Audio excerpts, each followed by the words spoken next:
Welcome back.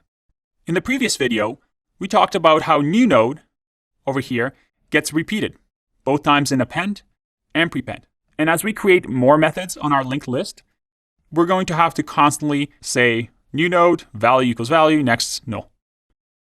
And usually we want to keep things dry. That is, do not repeat yourself in code.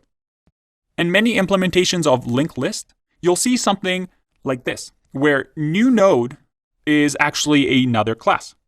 For example, I can create a new class here, and this is how object-oriented programming usually works. We have classes that interact with other classes to create our programs.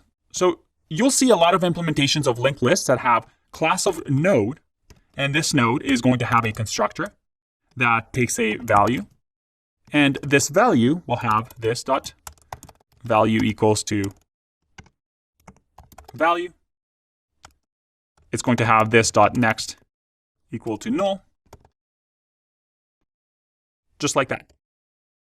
So that way, instead of us saying constant new node and creating this new node every time, I can just say every time that I want to create a new node, we can say let or const new node equals to new node and then the value.